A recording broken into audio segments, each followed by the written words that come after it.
بات یہ ہے رسول کریم صلی اللہ علیہ وسلم کی حدیث پاک میں بنی اسرائیل کے وہ 3 لوگ جن کو اللہ تعالیٰ نے آزمائش میں رکھا، ایک اندھا، ایک کوڑھی، ایک برس کی بیماری والا، ایک گنجا جو بال بالکل نہیں تھے، 3 لوگ تھے، برس کی بیماری والا، ایک اندھا اور ایک گنجا۔ فرشتہ جو ہے ایک ان کے پاس آیا، پہلے اس گنجے کے پاس جس کے بال ہی نہیں تھے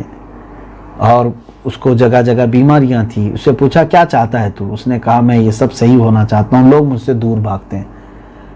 فرشتے نے ہاتھ پھیرا، اس کے جسم پر بال آ گئے، خوبصورت ہو گیا، اور فرشتے نے اس کو جو ہے ایک اونٹ دیا، ایک اونٹنی، کہا اللہ تجھے اس مال میں برکت عطا کرے۔ وہ لیا اور پالنے لگ گیا، اونٹنی کے بچے ہوئے، بچوں کے بچے، بچوں کے بچے، کئی ہزار اونٹوں کا مالک بن گیا۔ دوسرا ایک اسی زمانے میں برس کی بیماری والا تھا، اس کے پاس بھی فرشتہ ایک عام انسان کی شکل میں گیا، اس سے بھی پوچھا تو اس نے کہا میری بیماری سے لوگ نفرت کرتے ہیں، میں غریب آدمی ہوں۔ فرشتے نے اس کے جسم پر ہاتھ پھیرا، اس کو سے اللہ تعالیٰ نے شفا دے دی، جسم بالکل صحیح، اور اس کو فرشتے نے ایک گائے دے دی، اس گائے میں بھی خوب برکت ہوئی، اتنی کہ وہ بھی گائے کا ریوڑ لے کر کے ایک میدان میں رہنے لگا، بڑا زمیندار۔ تیسرا ایک اندھا تھا جس کی آنکھیں ہی نہیں تھی، اس کے پاس بھی فرشتہ گیا، اس نے بھی یہی خواہش کی کہ میرے آنکھیں نہیں، کاش آنکھیں ہوتی تو میں سب دیکھ سکتا تھا۔ اس کی آنکھوں پر فرشتے نے ہاتھ رکھا، اللہ نے اس کو بینائی عطا کی۔ فرشتے نے اسے ایک بکری دی، اس میں بھی بے پناہ برکت ہوئی، وہ بکریوں کا بہت بڑا مالک ہوا۔ یوں سمجھ لیں اس زمانے کے سب سے بڑے مال کی چیزیں میں بتا رہا ہوں، اونٹ ہے، گائے ہے، بکری ہے۔ اس زمانے میں آپ گاڑیوں کا کلیکشن جمع کرتے ہوں گے کہ جس کے پاس جتنی کاریں ہیں، اس زمانے میں جس کے پاس جتنے اونٹ ہیں اتنا بڑا سیٹ تھا وہ۔ کئی سالوں کے بعد وہی فرشتہ ایک فقیر کی شکل میں آیا، آ کر کے پہلے اس گنجے کے پاس کہا کہ اے میاں آپ کو اللہ نے بہت دیا ہے، کچھ مجھے تمہارے اونٹوں میں سے دے دو۔ تو اس نے کہا ابھی وقت نہیں ہے، جاؤ بابا آگے جاؤ۔ پھر اس نے فقیر نے کہا کہ تمہیں یاد ہے پہلے تم گنجے تھے، لوگ تمہارے پاس آتے نہیں تھے، اور ہم نے سنا ہے کہ اللہ تعالیٰ کی طرف سے کوئی بزرگ آئے تھے جنہوں نے سب تمہیں مال بھی دیا، صحت بھی دی۔ وہ غصے میں آ گیا، کہا اس فقیر کو کی بدتمیزی دیکھو، یہ میرا پشتینی مال ہے، میرے باپ داداؤں سے ملا ہوا ہے مجھ کو،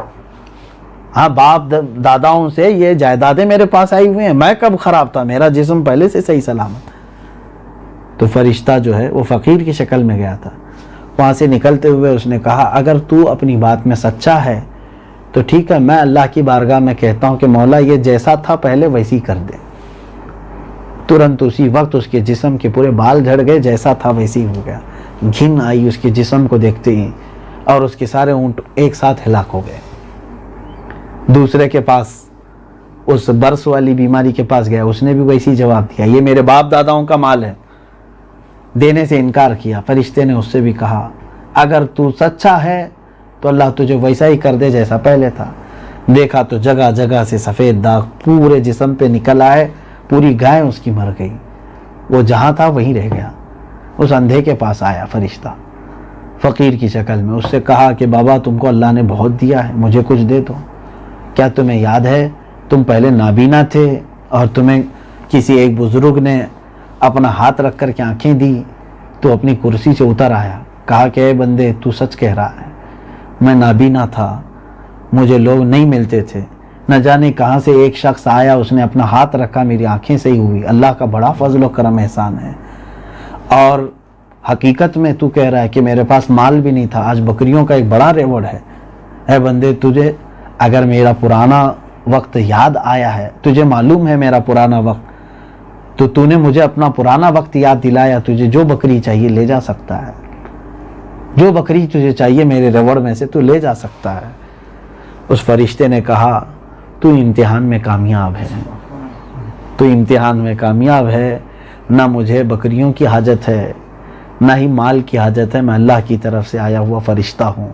اور اللہ تبارک تعالیٰ نے حکم فرمایا کہ اے میرے فرشتے،